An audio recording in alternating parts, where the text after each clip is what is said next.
Baik, teman-teman sekalian,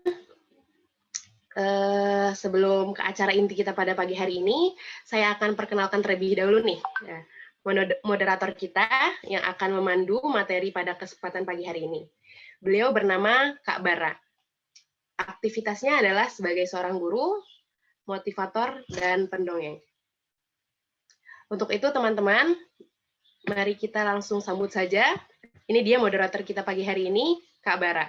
Kepada Kak Bara, dipersilahkan.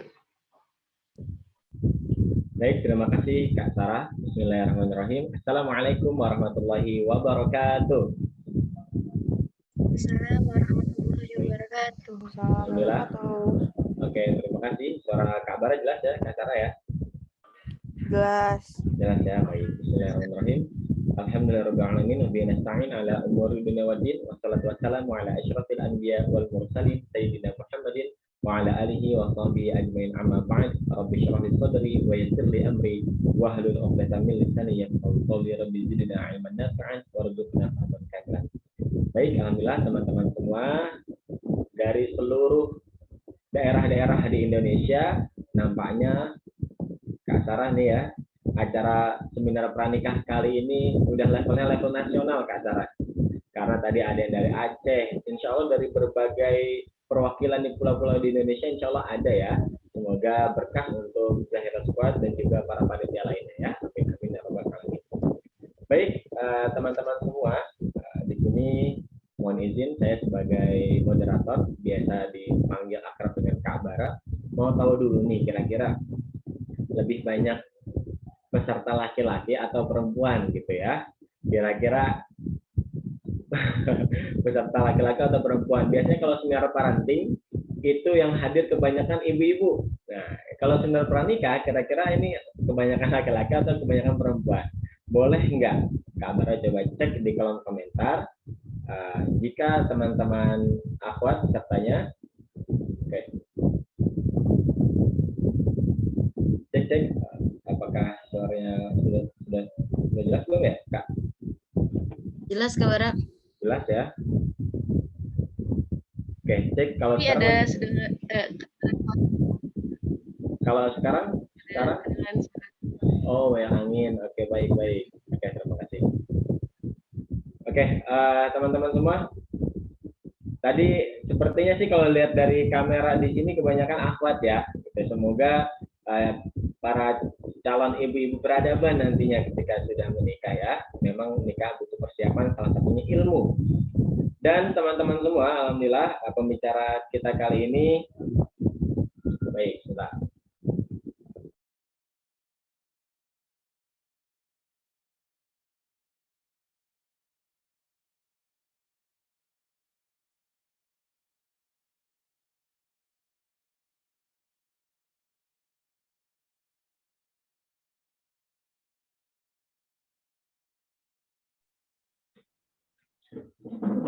Oke, cek. Sudah jelas sekarang ya? Insya Allah ya. Oke. Teman-teman, pembicara kita kali ini insya Allah sangat berkompeten di bidang pranikah. Karenanya saya akan membacakan biodata singkat dari pembicara kita. Ya, sudah sama-sama kita ketahui, sapaan akrabnya adalah Kang Sani. Namun nama lengkap beliau adalah Budi Priyadarsani. Kang Sani lahir di Bandung pada tanggal 26 Januari 1980 dan sekarang tinggal di Bintaro Jaya, Tangerang Selatan, Banten. Bagi teman-teman yang mau bersilaturahim di sosial media, Kang Sani bisa di Instagram @kangsani_sani, SHANI, dan di Facebook Sani Budi. Nah, Kang Sani ini banyak sekali aktivitas, organisasi, dan juga pengalaman kerjanya. Saya akan membacakan sedikit saja. Nah, sekarang ini Kang Sani sebagai founder Love Rangers program pranikah, kemudian CEO founder lovecoach.id, pembina Terang Ta'aruf, kemudian Ketua Bidang Pemuda dan Remaja DKM Masjid An-Nasr Bintaro Jaya, pengurus bidang konsultasi keluarga muslim Masjid Raya Bintaro Jaya. Kemudian Kang Sani mempunyai sertifikat fundamental coaching skill dan resource terapi. Nah, moto dari Kang Sani adalah sebaik-baiknya manusia adalah yang berguna bagi manusia lainnya. Setiap manusia wajib berdakwah sesuai kompetensi masing-masing. Itu adalah profil singkat dari Kang Sani. Untuk lebih jelasnya bagaimana tulisan-tulisan beliau, bagaimana konsentrasi beliau terhadap bidang pranikah kali ini, bisa langsung aja di-follow di Instagram ya, di @kang_shani, Kang Sani. Baik, seperti itu biodata dari Kang Sani. Baik, kita akan sapa Kang Sani. Assalamualaikum Kang Sani. Waalaikumsalam warahmatullahi wabarakatuh, Kak Bara. Oke, alhamdulillah. Sehat Kang Sani? Alhamdulillah, alhamdulillah. Sempat positif bulan lalu. Bulan ini alhamdulillah sudah negatif. Alhamdulillah, alhamdulillah. Baik Kang Sani, dipersilakan untuk sesi Kang Sani pada kali ini. Kita sambut Kang Sani. Wih, Masya Allah, tabarakallah, jazakallah khair, Kak Bara. Bismillahirrahmanirrahim. Allahumma sholli ala sayyidina Muhammad wa ala sayyidina Muhammad. Assalamualaikum warahmatullahi wabarakatuh. Hamdan wa syukran lillah, amma ba'du, assalatu wassalamu rasulillah sallallahu alaihi wasallam. Asyhadu an la ilaha illallah wa asyhadu anna Muhammadan abduhu wa rasulullah nabiyya ba'da. Usikum nafsi bi taqwallah faqad fazal muttaqun. Teman-teman Zahira Squad yang dirahmati Allah, juga teman-teman tadi ada dari RKI, Ibu Neneng, salam kenal, Kak Bara, lalu Kak Sarah juga ya kalau nggak salah sempat kontak tim kami, juga tentunya kalau di kami nyebutnya Ustazah Rifda, guys. Kayak Mamah Dedeh lah kalau di Remisya mah ya, gitu ya. Ya, Masya Allah, terima kasih sudah mengundang sini untuk berbagi ilmu. Ini berbagi aja, sharing ya, teman-teman. Jadi, mungkin kalau saya belum sampai level guru, tapi insya Allah kalau urusan cita-cita nama ta'aruf udah cukup kenyang lah. Kalau tadi teman-teman lihat tanggal lahir, wah, 80. Berarti kepala 4 ya, benar. Memang saya sudah, usia saya sudah 41 di tahun ini. Jadi mungkin beberapa teman di sini usianya setengah saya ya, ada yang 20-an, 25 gitu. Nah, mudah-mudahan gap generasi ini tidak menjadikan suatu halangan atau hambatan untuk kita belajar bareng-bareng. Oke, bismillahirrahmanirrahim. Izin saya share screen ya. Oke, oh sebentar. Sebentar ya, ini belum dibuka ya. Oh, sebentar ya teman-teman ya.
Kang Sani, maaf suaranya belum terdengar nih Kang.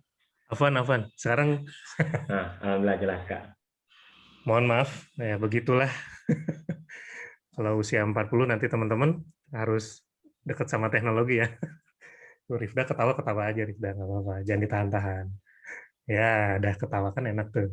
Oke teman-teman, nanti siang kan ada Karina ya, Kak Karina Hakman, kalau bisa diikuti juga pelajarannya, karena Masya Allah ilmunya, ya insya Allah menambah teman-teman hasanah dalam dunia pranikah. Nah, hari ini Finding the Right One. Saya mau ngasih tahu dari awal bahwa judulnya jebakan banget gitu. Nanti kenapa kenapa judulnya jebakan, nanti teman-teman akan tahu di akhir sesi. Insya Allah hari ini dengan Zahira Squad kita berbagi ilmu, dan di foto ini foto teman sahabat kami di Terang Jakarta yang ikut program Terang Ta'aruf dan menikah di tanggal berapa kemarin? 8 ya? 8 Juli.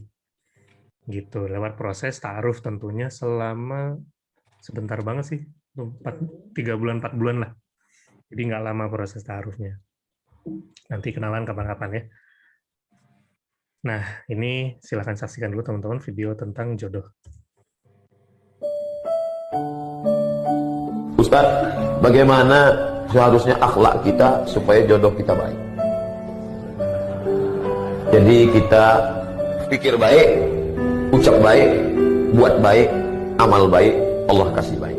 Kalau ternyata Allah kasih nggak baik, berarti ujian. Dan kita sabar dengan itu. Boleh jadi Allah ingin menyuruh kita memperbaiki orang yang nggak baik. Atau boleh jadi juga Allah akan kasih kita yang lebih baik daripada itu. Oleh sebab itu senantiasa husnuzon kepada Allah. Pikir baik, kata baik, buat baik, amal baik. Semoga Allah kasih yang baik insyaAllah. Anak-anak muda, jangan pernah berpikir kalian akan dapat Aminah kalau kalian sendiri enggak Abdullah. Aminah, perempuan yang amanah, hanya diperoleh oleh hamba Allah, Abdullah. Bertemu Abdullah dengan Aminah, akan lahirlah anak yang terpuji, Muhammad sallallahu alaihi wasallam. Tadi di ending teksnya agak salah tulis ya, Muhammad Sallallahu Alaihi Wasallam harusnya SAW ya, tapi tertulis SWT. Gak apa-apa teman-teman, jadi apa yang disampaikan oleh gurunda kita Ustadz Abdul Somad itu intinya adalah kalau kita mau dilamar seorang Abdullah, jadilah Aminah. Kalau misalnya kita mau jadi seorang Abdullah, menjadi seorang yang punya istri yang selevel Siti Aminah, kita harus jadi seorang Abdullah. Intinya adalah sekufu. Nah, nanti kita jelaskan sekufu itu apa. Nah, dari sini, jodoh itu apa sih sebetulnya? Karena memang ada 3 poin yang ingin saya sampaikan hari ini. Pertama, jodoh itu apa? Kedua, konsepnya seperti apa? Dan ketiga, berkaitan dengan judul tadi, Finding the Right One. Apakah judulnya sudah benar? Kalau misalnya tidak benar, memang harusnya seperti apa? Nah, itu yang akan kita bahas di pagi hari ini. Pertama, jodoh itu apa sih? Nah, jodoh itu adalah seseorang yang Allah ciptakan untuk kita, agar hidup kita bahagia di dunia dan akhirat. Jadi, jodoh itu memang diciptakan untuk kita khusus untuk kita. Kayak yang di foto ini, Mas Arif namanya, Bang Arif, sama Mbak Tika, itu memang diciptakan khusus, mereka berjodoh. Ini kalau tahu kisah mereka sebelum akhirnya menikah, mereka itu kurang lebih ta'aruf beberapa kali, mungkin lebih dari 2 kali atau 3 kali. Jadi mereka ketemu orang lain dulu, sebelum akhirnya saling ketemu, dan ternyata perjalanan mereka ta'aruf bertahun-tahun, karena pertama kali saya membantu Bang Arif ini ta'aruf, itu kalau nggak salah 2018 atau 2019. Begitupun sama Mbak Tika ini, atau Teh Tika ya, karena orang Sunda. Teh Tika ini juga pertama kali membantu dia untuk ta'aruf itu di tahun 2019. Ternyata mereka butuh 2 tahun untuk akhirnya ketemu, dan ternyata hanya dalam waktu 3-4 bulan mereka berjodoh. Jadi memang mereka sudah diciptakan masing-masing oleh Allah. Bang Arif nanti pada tanggal 8 Juli akan menikah dengan Teh Tika ya. Itu udah tertulis di Lauh Mahfuz. Nah, begitu yang terjadi teman-teman. Jadi seseorang yang Allah ciptakan agar hidup kita bahagia di dunia dan akhirat. Jadi kalau misalnya teman-teman lagi memilih jodoh sekarang, misalnya menjemput jodoh atau sedang ta'aruf, pastikan bisa nggak dia itu menjadi partner supaya hidup kalian itu bahagia di dunia dan akhirat. Karena penting dari situ, karena perlu ikhtiar juga. Nah, yang kedua,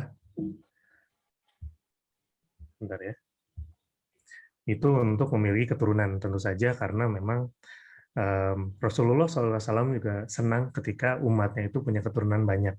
Walaupun saya belum bisa mewujudkan ya, alhamdulillah saya masih punya 1 anak perempuan dan belum nambah lagi. Tapi pada dasarnya dengan keturunan ini tentu kita akan melahirkan mujahid-mujahid, mujahidah. Sekarang ya anak saya juga, karena ini ada di samping kanan saya dia, jadi asisten saya nih.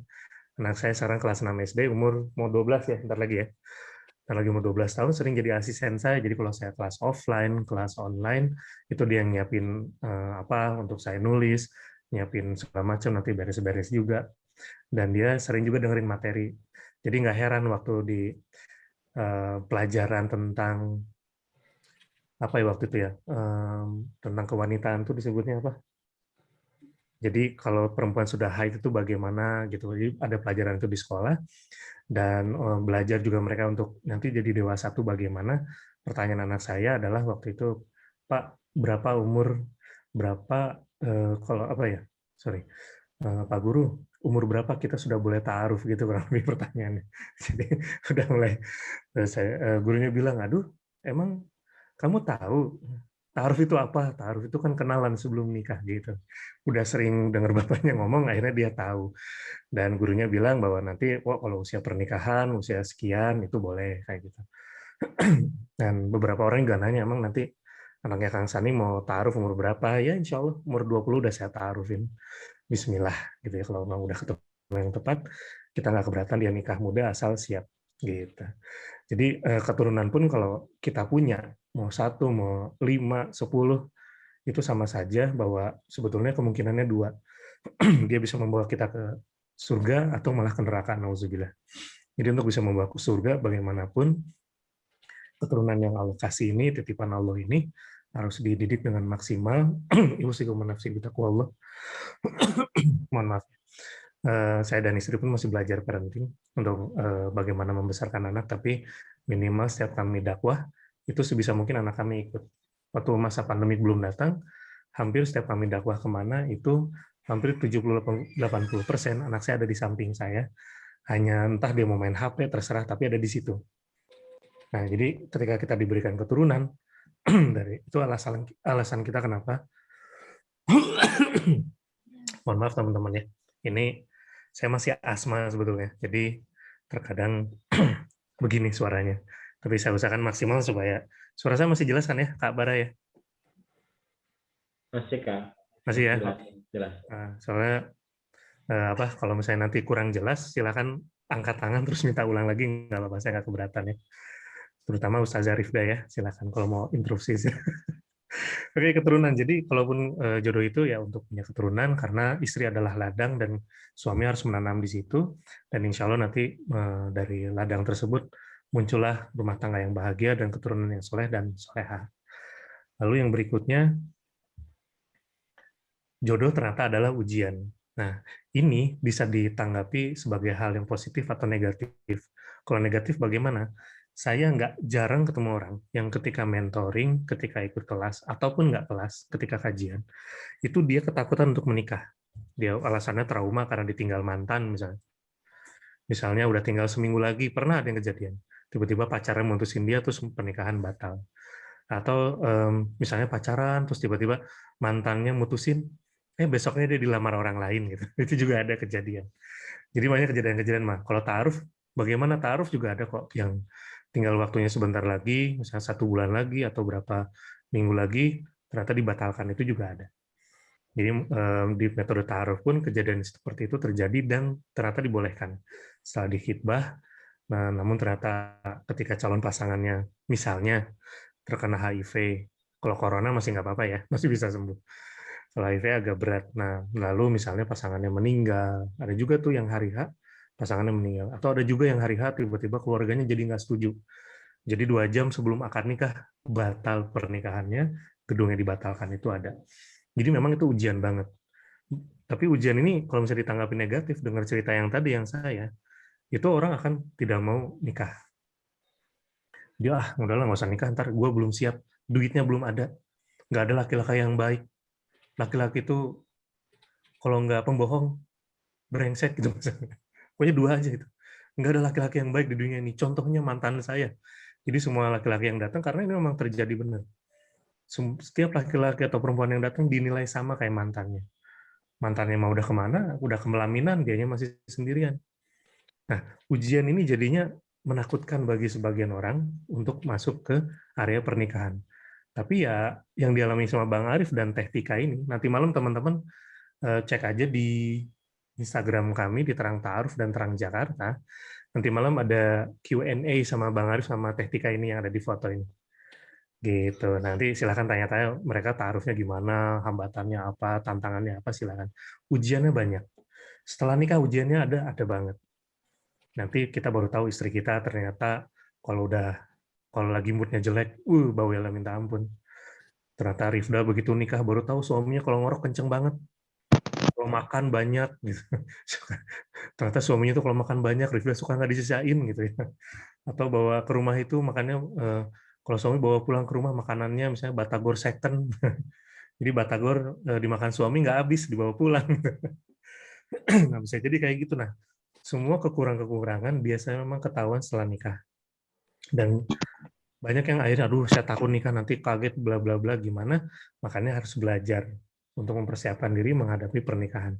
Tapi jangan salah loh, kalau kalian memilih untuk tidak menikah atau minimal menunda menikah, ntar aja deh kalau misalnya saya udah sukses, ntar aja deh kalau misalnya umur saya udah sekian. Nah sebetulnya itu sama aja, karena jadi jomblo, jadi single lelah, itu berpotensi jadi single lelah juga, seorang single yang lelah. Kenapa? Karena dia kelamaan. Nanti lama-lama ngeliat, aduh umur saya 26. Teman saya udah nikah, anaknya 2. Aduh umur saya 30. Teman saya udah sukses punya perusahaan sendiri. Aduh umur saya sekian. Umur saya udah 32. Teman saya umur 32 udah punya usaha sendiri, punya anak istri, udah gitu punya mobil, punya rumah sendiri, nggak riba lagi. Semuanya cash. Sedangkan saya, itu ujiannya jomblo. Jadi nanti ujiannya jomblo itu ngelihat bagaimana teman-teman yang lain, ngumpul yuk misalnya. Saya di sini ada siapa? Fitriani misalnya. Fitriani misalnya, udahlah saya menikahnya ntar. Nanti tiba-tiba sahabat-sahabatnya lain nikah. Kita ngumpul yuk. Udah nggak PPKM nih. Aduh maaf ya, gue ada acara sama suami gue. Aduh maaf ya, gue mau ngantar anak gue. Aduh maaf ya, dipanggil mertua. Di situ ujiannya. Karena ada yang ngambek waktu itu. Lu gitu sih kalau udah nikah, mau kumpul susah banget. Ya salah sendiri kan. Dia bilang, ya habis gimana? Weekend itu waktu keluarga, udah sama temen, udah sangat berkurang. Gitu makanya. Nah, ujiannya ada juga, nanti ditanya kapan nikah, gitu kan ya. Nah, ntar lagi Lebaran Idul Adha. Alhamdulillah nggak boleh mudik. Kalau mudik kan ditanya lagi. Siapa nih? Misalnya Sarah nih ya. Sarah, kayaknya belum nikah ya? Atau udah nikah? Belum ya? Saya nanya Rifda aja deh yang ada. Udah nikah belum Sarah, Rifda? Belum ya? Belum. Belum. Nah, misalnya. Alhamdulillah, kalau sebenarnya pemerintah tuh membantu para jomblo loh. Karena kalau mudik biasa kan ditanya kumpul keluarga, kapan nikah? Kok belum ada pasangannya? Kok belum pernah bawa calonnya? Nah, jadi syukuri aja kalau sekarang lagi PPKM, jadi nggak akan ditanya-tanya soal itu. Jadi ujian walaupun nggak nikah banyak banget. Kenapa? Kalau laki-laki yang saya rasakan waktu itu saya sebelum nikah adalah mohon maaf syahwat, atau ya ada sebagian menyebutnya gurzatun nau.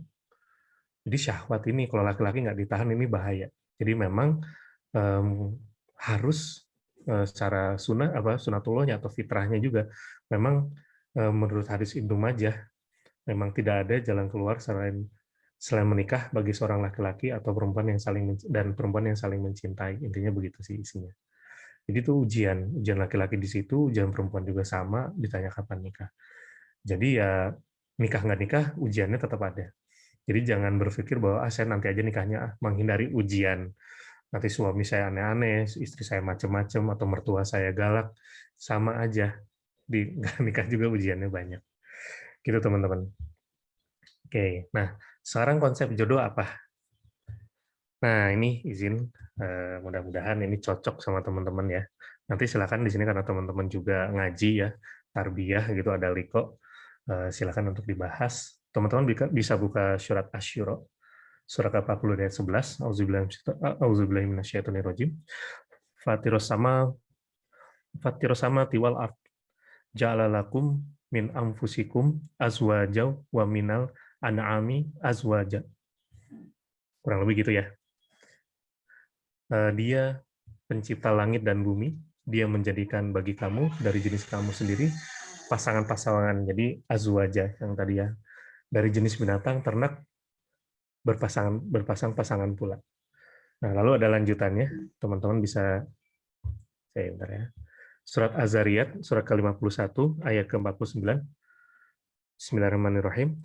Wa min kulli syai'in khalaqna zaujain. Nah, zaujain ini juga berpasang-pasangan. Wa min kulli syai'in khalaqna zaujaini la'allakum tadhakkarun. Dan segala sesuatu kami ciptakan berpasang-pasangan agar kamu mengingat kebesaran Allah. Nah, dua surah ini kalau dari tafsirannya sangat-sangat berkaitan satu sama lain. Intinya adalah semua itu berpasang-pasangan kecuali Allah. Jadi hanya Allah yang nggak punya pasangan. Para nabi punya pasangan, kita juga selalu punya pasangan, sandal juga ada pasangannya, ya. Atau Rifda pernah pakai sandal kanan doang? Nggak pernah ya? Ini Rifda terus, karena saya kenalnya Rifda ya. Atau apapun, biasanya ada pasang-pasangannya, semua. Ini kalau teman-teman punya laptop, pasti ada pasangannya lagi, entah colokannya, entah mouse-nya, entah nanti ada iPad-nya, atau apa segala macam. Dan juga dipertegas di surat ini bisa disebut juga surat undangan, karena di tiap undangan ada surat ini. Namanya surat Ar-Rum ayat ke-21, surat ke-30. Bismillahirrahmanirrahim. Wa min ayatihi an khalaqalakum min anfusikum azwaja litaskunu ilaiha. Nah, di antara tanda-tanda kebesarannya ialah dia menciptakan pasangan-pasangan azwaja litaskunu ilaiha. Jadi pasangan-pasangan untukmu dari jenismu sendiri. Nah, ini menjelaskan bahwa kalian tuh bakal nikah sama manusia ya, bukan sama malaikat. Jadi nggak usah minta yang STM. Tahu STM? Soleh, tamfan, mafan. Ya, nggak usah sampai ke sana. Repot gitu. Karena apa? Saya kasih tahu juga, kalau dapat yang pasangannya soleh, tamfan, dan mafan, kalian kira hanya kalian doang yang mau. Kan yang mau banyak, saingan kira, kalian bakal sikut-sikutan. Dan saingan kalian tuh banyak banget, susah dapetnya. Kalau dapet, rumah tangga kalian akan digoda terus sama cewek-cewek lain. Ada yang goda untuk jadi istri kedua, ada yang goda untuk jadi selingkuhan, dan banyak. Ini real ya, karena saya di dunia pernikahan, jadi ceritanya udah macam-macam. Lalu dilanjutkan, bismillahirrahmanirrahim. Wa ja'ala bainakum mawaddata wa rahmah. Agar kamu cenderung merasa tentram dan tenang. Tadi litaskunu ilaiha, litaskunu ilaiha itu cenderung merasa tentram kepadanya, dan dia menjadikan di antaramu rasa kasih dan sayang, mawaddata warahmah. Jadi dalam rumah tangga itu harus ada apa? Cinta dan kasih sayang. Dan di sini secara tegas ada penempatan tugas bagi seorang perempuan. Kalau laki-laki kan di surat An-Nisa ya, Ar-rijalu qawwamuna 'alan nisa, melindungi laki-laki itu melindungi wanita, dia memberikan nafkahnya, dia memberikan fondasi dasar rumah tangganya, dia harus peka sama perempuan, dia harus istiqomah untuk menafkahi anak istrinya, dan lain-lain. Nah, kalau perempuan, ditaskunu ilaiha, membuat tentram di rumah. Jadi di sini ada yang saya lihat sama saya ya, ada Rifda, ada Nurhaliza, Fitriani, ada Afifa, ada Mbak Sarah. Nah, ini tugas kalian ketika menjadi istri adalah membuat rumah tangga itu tentram. Yang paling kentara, yang sakinah itu gimana, Kang? Ciri-ciri yang paling kentara adalah kalau kalian di rumah, para perempuan, para istri, itu kalian kangen suami pulang, dan di luar suami itu pengen cepat-cepat pulang karena pengen ketemu istri sama anaknya. Nah, itu salah satu indikator yang kentara keluarga yang sakinah. Kalau sebaliknya udah ketahuan suami datang, wah, bos datang bos, gitu. Tiba-tiba misalnya siapa nih, Fitriani misalnya belum sholat Isya, terus suami datang langsung lagi sholat Isya. Allah, langsung. Atau lagi langsung buka Quran ngaji. Wow, Masya Allah, istri saya jadi takut sama suami. Suami pun mau pulang kantor tuh kayak malas-malesan. Aduh, ntar aja deh, malas ketemu istri nih. Misalnya di handphonenya untuk setahun pertama namanya My Lovely Wife. Wah. Nanti tahun ketiga pernikahan My Wife. Wah. Tahun kelima Wife. Nah, tahun ke-10 Mak Lampir namanya. Aduh, Mak Lampir nelfon nih, gue malas pulang gitu. Nah, itu ciri-ciri rumah tangga yang harus di-develop supaya sakinah. Dan mawaddata warahmah, harus ada rasa kasih dan sayang. Jadi memang perlu. Mawadah perlu, rohmah perlu. Nanti kapan-kapan kita bahas ya, sakinah, mawadah, warahmah. Wajah bismillahirrahmanirrahim. Inna fi dzalika laayatil liqaumi yatafakkarun. Nah, sungguh pada yang demikian itu benar-benar terdapat tanda-tanda kebesaran Allah bagi kaum yang berpikir. Nah, Masya Allah, karena ini kayak apa ya, penegasan bahwa pernikahan ini sakinah, mawaddah, warahmah, dan kebesaran Allah yang menciptakan pasangan untuk kalian, itu adalah tanda-tanda kebesaran Allah, satu. Kedua juga, tanda-tanda kebesaran ini dari Allah ini hanya untuk bagi kaum yang berpikir. Ini satu di antara 70 ayat yang setahu ada kata-kata untuk kaum yang berpikir. Jadi, kalau kami menyimpulkan, bismillah, semoga kami tidak salah, bahwa rumah tangga yang sakinah, mawaddah, dan rohmah, warohmah, itu rumah tangga yang by design. Kita harus ikhtiar, kita perlu ikhtiar.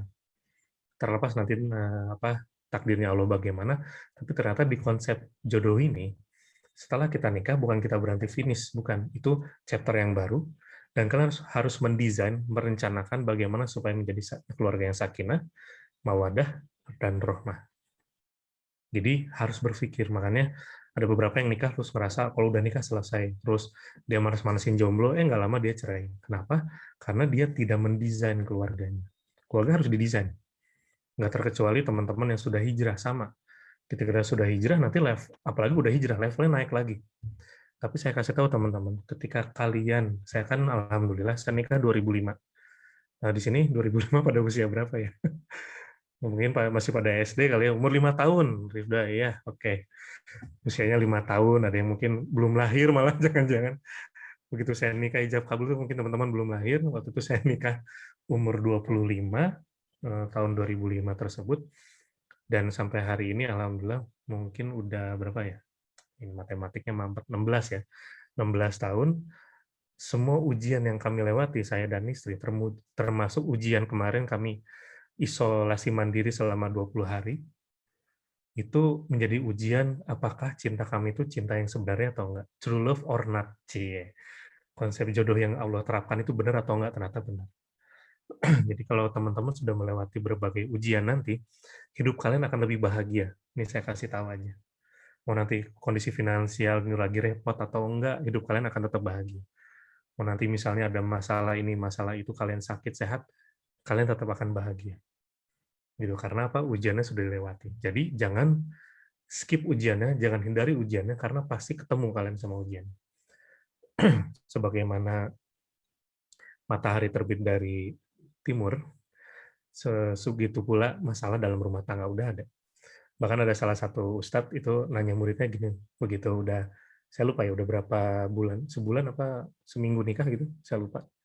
Si ustadz nanya, gimana, udah berapa kali berantem? Gitu. Karena itu keniscayaan, berantem, debat. Bahkan saya sama istri aja tadi pagi masih debat.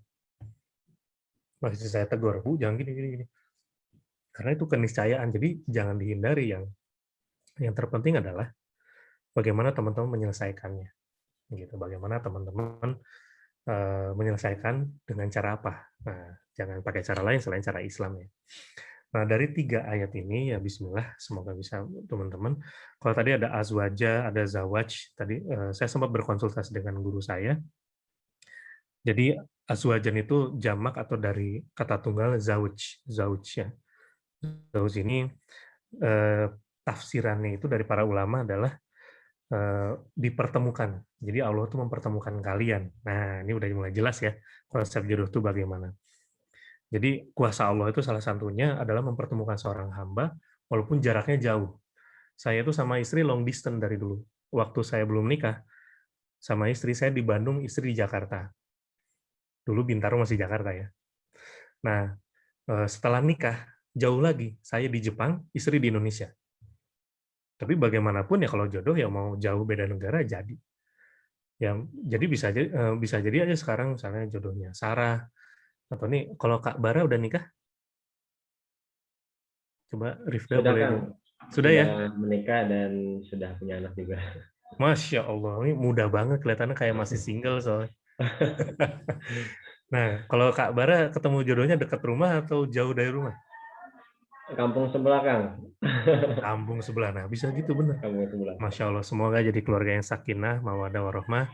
Jadi contoh teman-teman di Zahira Squad ya, juga di RKI, Masya Allah, amin.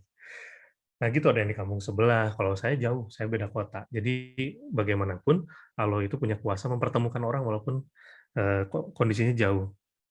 Jadi walaupun strata sosialnya berbeda, bisa jadi tetap jodoh. Nah makanya nanti sekufu itu menjadi satu hal yang bisa sangat fleksibel. Jadi intinya adalah konsep jodoh itu, kalau Allah berkehendak, pasti ketemu. Tapi jangan salah, walaupun kehendak Allah itu ada, bukan berarti kita nggak ikhtiar. Saya yakin pasti Kak Bara juga ikhtiar, gitu, datang ke calon istrinya, karena ada orang tuanya ya, ada orang tua, nggak mungkin Kak Bara di rumah diem-diem aja, tiba-tiba istrinya datang ke rumah, terus oke, kita ijab kabul, alhamdulillah selesai, nggak mungkin. Pasti Kak Bara tuh deg-degan dulu, ketemu orang tuanya, harus berapa kali beli martabak mungkin ya, saya nggak tahu, untuk ngerayu mertua. Nah, sampai akhirnya melamar, khitbah, sampai akhirnya nikah itu pasti perjuangannya berat, keluar biaya, tenaga, pikiran. Nah, itu makanya insya Allah ikhtiarnya dinilai kebaikan dan mudah-mudahan Allah ridho dengan ikhtiar teman-teman semua. Jadi jangan sampai kalian nggak ikhtiar ya, termasuk yang akhwat. Jadi walaupun Allah berkehendak, teman-teman harus berikhtiar. Jadi kita lanjut. Jadi konsep jodoh itu apa sih sebetulnya? Di konsep jodoh itu sebetulnya kalian sudah ditetapkan bahwa kalian itu ada pasangan yang brosis. Jadi jangan khawatir. Kita sering khawatir, aduh jodoh saya di mana ya, kapan ya nikah ya. Akhirnya kita stres sendiri. Jadi sebetulnya salah kalau pusing mikirin nikahnya sama siapa. Saya sempat lihat KBBI, arti stres itu apa sih? Saya penasaran. Jadi stres itu adalah sesuatu gangguan yang terjadi sama diri sendiri akibat faktor luar. Nah, faktor luar itu adalah salah satunya pertanyaan kapan nikah, kalau belum nikah sih sendal aja ada pasangannya, misalnya kayak gitu. Truk aja ada gandengannya, kayak gitulah. Pokoknya kata-kata yang dulu itu kadang-kadang bisa jadi nggak lucu buat kalian yang memang udah setengah mati nyari jodoh belum ketemu juga, tiap ta'aruf gagal. Nah, karena mikir sama siapa, kapannya. Nah, itu kan faktor luar semua. Nah, faktor dalamnya justru adalah bukan itu. Kalau faktor dalamnya kuat, kalian nggak akan stres. Kalau faktor luar sengeri apapun, sejahat apapun orang sama kalian, kalau faktor dalamnya kuat, insya Allah nggak apa-apa. Jadi jangan pusing mikir nikah sama siapa ya, di mana ya, kapan ya, ketemu di mana ya. Nggak usah mikir, ikhtiar aja pokoknya. Ikhtiar yang baik. Jadi apa? Intinya adalah teman-teman fokus pada gimana caranya saya jemput jodohnya. Konsep mudahnya gini, jodohnya nih udah ada. Kalian jemputnya pakai cara apa? Misalnya kalau mau jemput teman, misalnya mau kayak pakai mobil, pakai motor, pakai ojek online, pakai mobil online, taksi online, atau pakai kereta atau jalan kaki ya terserah.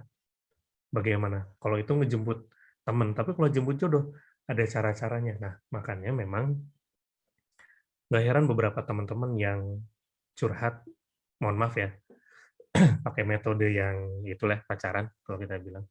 Itu hanya kesulitan nikah, terutama yang perempuan. Saya nggak tahu di sini yang perempuan merasakan atau enggak. Kebanyakan perempuan sulit untuk meminta komitmen laki-laki atau pacaran untuk menikahi dia. Pasti nanti ada alasan, ntar deh kalau aku tahun depan ya, kalau aku udah sukses, atau kalau aku udah kekumpul duitnya, atau dan lain-lain, dan ternyata ditunggu tahun depan, itu nggak terjadi. Ada Kang? Banyak.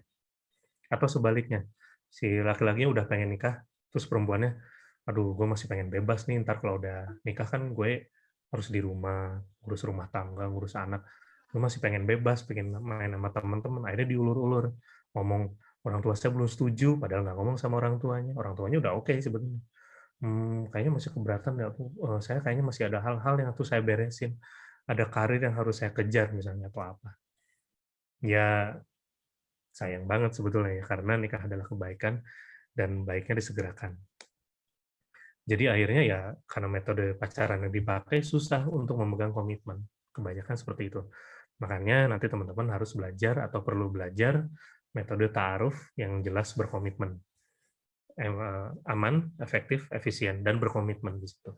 Jadi di ta'aruf tuh biasa kalau nanya, kapan kira-kira Mas siap untuk nikahin saya? Atau Mbak, kalau saya mau ngelamar Mbak atau saya mau nikahin Mbak, kira-kira Mbak siapnya kapan? Itu bisa dan nggak akan marah.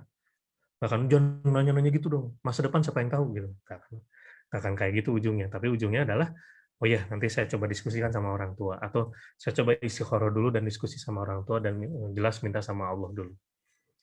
Nah dari situ ya udah, berarti teman-teman tinggal fokus aja sama gimana ya cara saya jemput jodohnya, karena udah ada. Nggak usah di mana ya, nggak usah siapa ya, nggak usah mikirin. Udah jalan aja, pokoknya gimana caranya oke dengan ta'aruf. Nah, nanti baru teman-teman ada hal-hal berikutnya harus dipikirin. Nah, tadi kan judulnya Finding the Right One ya, mencari yang tepat. Sebetulnya bener nggak sih kata mencari yang tepat itu? Setelah saya lihat dari pengalaman saya, ternyata big no. Mencari yang tepat itu sebetulnya kalimat yang salah atau mindset yang salah. Saya lagi nyari jodoh yang tepat nih, saya lagi ini, makanya saya ganti biasanya menjemput. Bukan mencari, karena sudah ada. Tinggal dijemput. Nah, tinggal cara jemputnya yang kita bisa sabar atau enggak, persisten, konsisten atau enggak, kita siap dengan cara yang Allah sukai atau enggak. Jadi sebetulnya dengan cara apapun kalian akan nikah sama orang itu. Jadi sayang banget kalau teman-teman pakai cara yang nggak disukain sama Allah. Jadi sebetulnya bukan mencari itu coret aja, karena bukan mencari. Yang benar adalah jadilah diri yang tepat, bukan mencari yang tepat. Jemput jodohnya sambil menjadi diri yang tepat. Supaya apa? Supaya kalian yang ditemukan orang, bukan kalian menemukan orang. Tapi itu juga mungkin gimana ya, kalau ditemukan orang juga kadang-kadang susah ya Kang. Kita kan harus jadi diri yang tepat itu bagaimana? Tenang, ada caranya. Jadi gini, kalau kita level diri kita yang sekarang, itu akan memancing seseorang yang atau menjemput atau menarik, karena kita adalah magnet, menarik jodoh atau calon atau orang yang levelnya sama.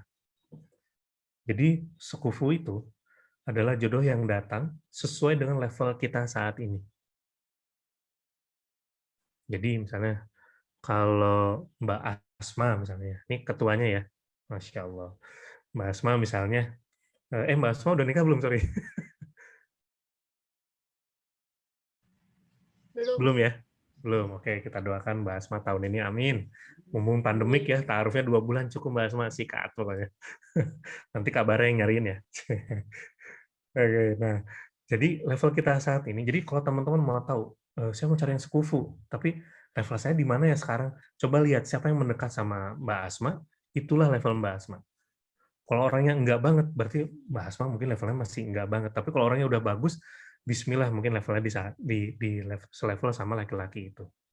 Jadi kadang-kadang kan kita suka minta yang lebih ya, minta yang tadi STM ya, soleh tamfan mafan, atau yang soleha, cantik, putih, tinggi langsing, kulitnya terawat, wajahnya glowing, kalau bisa kayak artis Korea gitu, kalau bisa ya nanti dapatnya orang Kreo ya, nggak jauh-jauh dari Korea. Padahal kan kita dihadapkan pada laki-laki atau perempuan yang cetakannya ada yang cetakan Tangerang Selatan ya, ada cetakan Jakarta Selatan, cetakan Serang, cetakan Aceh, ya udah nggak usah jauh-jauh ke Korea, nggak usah yang glowing. Kalaupun mau istri yang glowing, ya suaminya harus siapin kosmetik yang harganya lumayan. Jangan pengen istrinya glowing tapi nggak mau ngebiayain. Begitu. Jadi balik lagi, dengan siapa kita menikah nanti, atau siapakah orang yang mendekati kita, lingkungan kita, baik teman maupun calon jodoh, itu adalah level kita saat ini. Oke, benar. Jadi, kalau memang mau jadi diri yang tepat, mau dapat jodoh yang baik, sesuai dari tadi videonya dari Ustadz Abdul Somad, naikkan level kalau ingin jodoh yang baik. Kebanyakan banyak yang lupa sama naikin level, sibuknya nyari, sibuknya milih, terus kayak gitu. Oh nih mana nggak cocok nih, ini CV ngejajar. Karena saya pernah dapat teman yang Masya Allah itu sekali perempuan ngirim CV itu bisa, kalau dia kumpulin CV perempuan itu sampai 23 CV dari akhwat, sampai bingung dia, sampai hari ini udah nikah belum nikah. Ya begitu akhirnya. Kalau misalnya belum serius atau level dirinya juga dia belum naik, pada akhirnya dia akan dipertemukan sama orang-orang yang tidak membuat dia pengen nikah. Aduh, ini nggak cocok, ini belum hijrah. Atau ada juga perempuan yang udah berkali-kali, yang jadi gini, si perempuan ini banyak yang ngajak ta'aruf, bahkan udah yang terang-terangan banyak. Yang dari yang cara baik ta'aruf, ada yang pakai modus, ada yang ngajak pacaran segala macam udah, karena memang dia cantik. Tapi giliran dia tertarik sama laki-laki lain, anehnya laki-laki itu nggak tertarik sama dia. Nah, berarti apa? Berarti dia harus naikin level. Sedangkan kalau dia ngerasa, saya cukup cantik aja lah, cantik dan hijrah ternyata nggak cukup. Karena ketika kita tidak bisa menjadi seseorang yang bisa berkomunikasi dengan baik, karena orang yang sukses biasanya adalah orang yang bisa berkomunikasi dengan baik. Sukses rumah tangga, sukses bisnis, semuanya. Apabila dia bisa komunikasi dengan baik, insya Allah dia akan menjadi orang yang lebih baik, menjadi jodoh yang terbaik, dan juga bisa dapat suami atau istri yang terbaik. Jadi memang salah satu yang membuat saya sama istri menikah, selain soal agama, juga soal komunikasi. Saya sama istri itu nyambung ngobrolnya. Dan ya sekufu, alhamdulillah. Apa yang dia obrolkan, walaupun saya nggak ngerti, ketika dia jelaskan, oh saya paham. Makanya salah satu bikin rumah tangga itu bertahan adalah komunikasi. Selain nomor satunya tentu agama. Keimanan kepada Allah.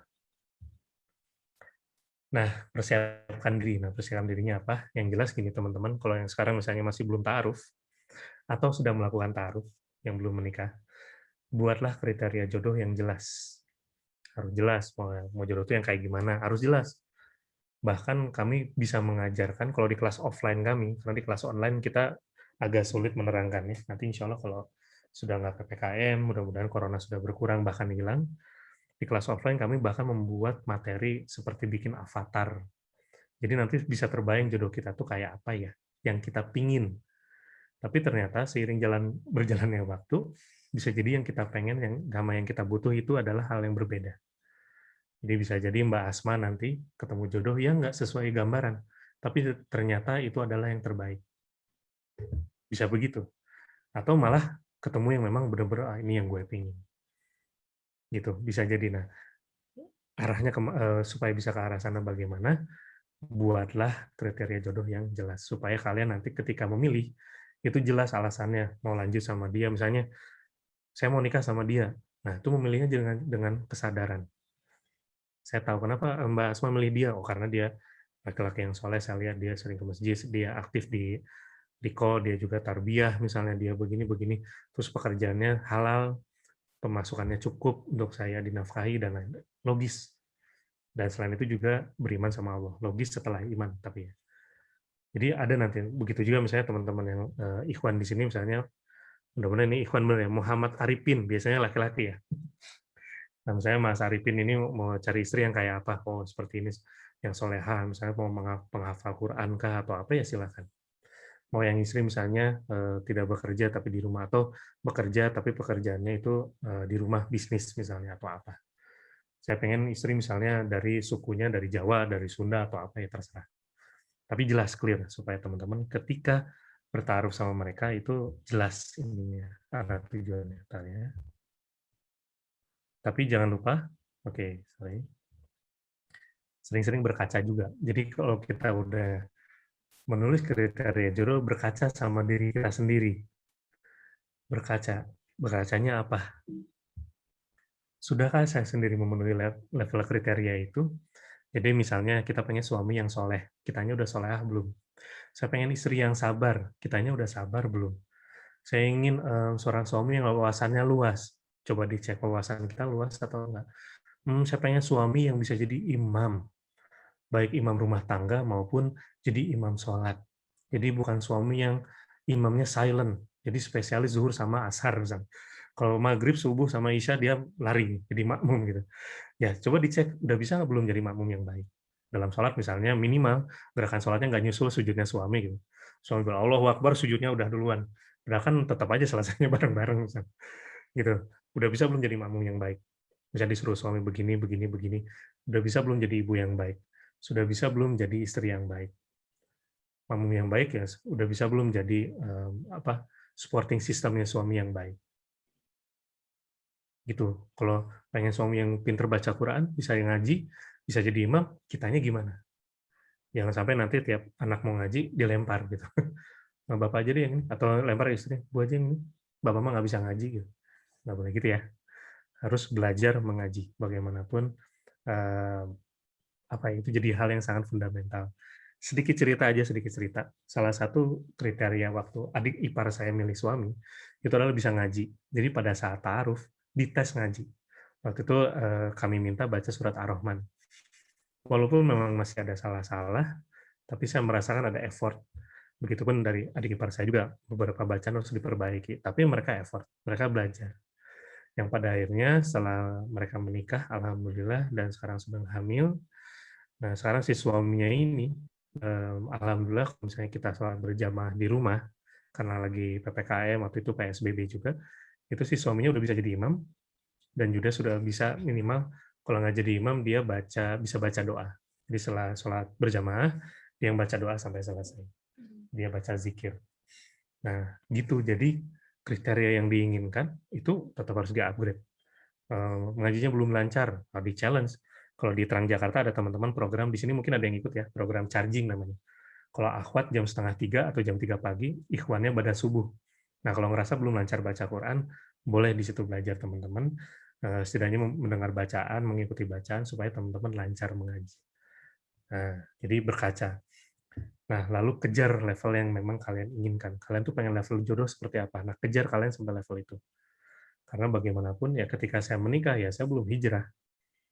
Saya masih pacaran dulu, saya nggak tahu ya dapatnya yang begitu juga. Akhirnya permasalahan rumah tangga menyelesaikan dengan logika dan itu capek banget. Ketika kami sudah hijrah dan ya saya baru hijrah itu ya di tempatnya kakak Rifda ya, Ustazah Rifda waktu itu di Remisya saya pertama kali mengenal Islam lagi lebih dalam di 2016 ke 17. Setelah itu saya baru bisa mengajarkan atau mendidik istri saya dan istri saya mau hijrah di 2019. Berarti saya butuh 2 tahun untuk bisa meyakinkan istri saya untuk hijrah. Dan hari ini alhamdulillah kami berdakwah bersama-sama. Gitu, kami memutuskan untuk bekerja berdakwah bersama-sama. Jadi memang harus kejar gitu kalau saya mau ngejar level saya suami yang baik, punya istri yang solehah, otomatis saya harus jadi soleh dulu. Sampai di satu titik nanti istri ngeliat, oh suami saya soleh, dia terpacu untuk jadi solehah. Begitupun sebaliknya, jadilah solehah dulu, lalu bisa bantu suami untuk jadi pribadi yang soleh. Jangan menyandarkan kepada suami. Pokoknya saya mencari suami yang soleh lah, biar saya nggak usah ngedidik suami jadi soleh. Gitu. Nggak boleh kayak gitu mikirnya. Karena nanti bisa Allah kasih ujian seorang suami atau seorang istri yang belum soleh atau solehah. Nah, yang dimana itu ujian dan dakwah kita kepada mereka, sehingga membuat mereka nanti jadi suami atau istri yang soleh dan solehah. Jangan ditolak juga kalau akhirnya menikah, ya kok suami saya kurang soleh nih. Suami saya kurang soleh. Iya benar ya, suami saya kurang soleh, istri saya kurang solehah. Justru itu adalah lahan dakwah kalian. Jangan ditolak. Gitu kan ada juga yang akhirnya menikah karena walaupun suaminya kurang soleh, tapi karena komunikasi yang nyambung akhirnya nikah. Setelah nikah mulai, aduh suami saya kok susah sholat dan segala macam. Nah, tetap upgrade diri kalian jadi solehah, atau misalnya istri saya susah sholat nih, upgrade diri kalian jadi yang pribadi yang soleh. Insya Allah akan ketemu nanti sekufu lagi kalian dan pernikahan kalian akan lebih bahagia. Nah, insya Allah usikum nafsi bitaqwallah, ini juga nasihat buat saya sendiri karena saya juga masih develop, tapi kerasa ketika saya developing, ternyata istri saya ngikut, begitupun sebaliknya. Oke. Berikutnya, ini closing statement dari saya. Jangan lupa ya teman-teman, saat kita menyeleksi orang lain, di saat yang sama orang lain pun sedang menyeleksi kita. Karena kalau lagi ta'aruf atau lagi menjemput jodoh, suka lupa. Yang ada kita kayak milih-milih gitu. Seolah-olah orang lain tuh nggak lagi milih kita. Gitu. Jadi kita kayak seenaknya nanya-nanya, masnya ibadah sunahnya apa aja, ya kan? Kalau lagi libur ngapain aja ya? Oh, ke bioskop. Oh, nggak pernah ngaji ya, gitu ya.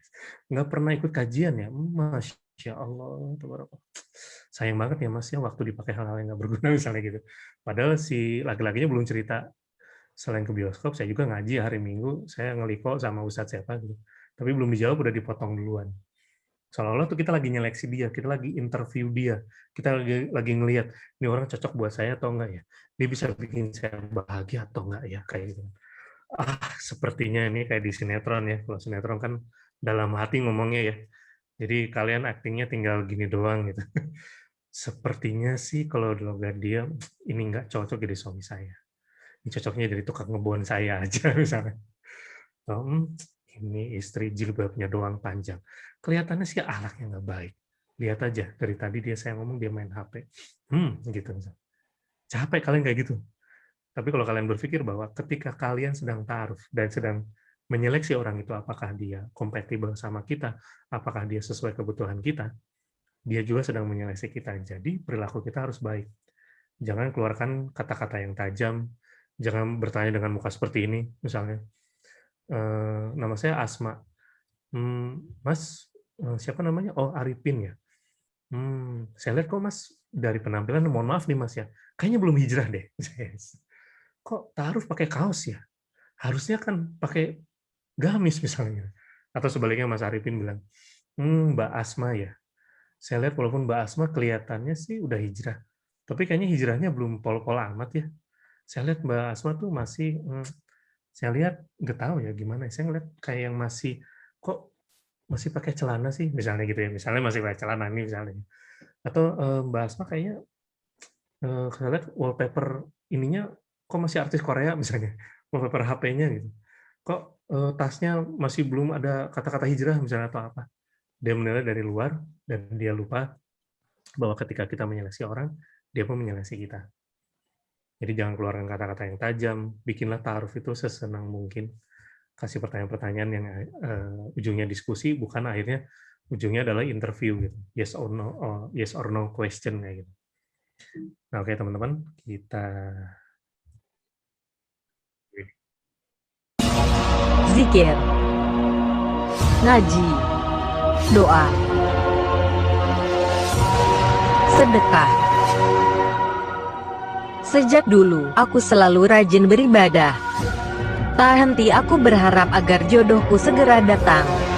Terus belajar, rutin menghadiri kajian setiap minggunya. Tapi semakin umurku bertambah, jodoh tak kunjung datang. Walau aku sudah pengen nikah, aku masih harus belajar banyak sebelum bisa menerima amanah itu. Tapi aku percaya, Allah menyiapkan yang terbaik untuk kita.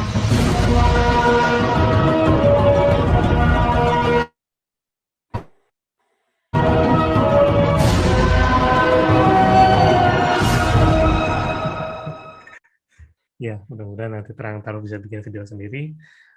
Teman-teman, itu saja dari saya tentang apa itu jodoh, konsep jodoh, dan apakah benar kita harus mencari yang tepat. Nah, ternyata jawabannya adalah jadilah diri yang tepat, jadilah diri yang terbaik, dan juga berbuat yang terbaik untuk agama Allah. Insya Allah Allah akan siapkan jodoh yang terbaik untuk teman-teman. Ini mohon maaf, izin ya sharing ya, Mbak Asma ya, Kak Bara, dan Ustaz Zarif dah. Ya, kalau teman-teman ingin belajar lebih dalam tentang pranikah, tentang ta'aruf, atau ada trauma, atau ada apa, ya silahkan kita ada kelas online-nya sementara, karena mentoring offline saya lagi off dulu, karena terakhir saya kena COVID itu karena mentoring offline, waktu itu ketemu orangnya, dan kami bertiga semua kena COVID dari waktu yang bersamaan. Jadi kalau ini silahkan kontak nomor tertulis kalau ingin belajar lebih dalam. Dan juga memang saya berharap teman-teman itu bisa belajar secara komprehensif tentang pranikah maupun ta'aruf. Dan di sini juga alhamdulillah ada RKI ya, Rumah Keluarga Indonesia. Teman-teman bisa belajar dari sana juga, dari Zaya Squad juga. Gitu aja, mohon maaf apabila ada kesalahan. Hazawallahu alam. Wassalamualaikum warahmatullahi wabarakatuh. Waalaikumsalam warahmatullahi wabarakatuh.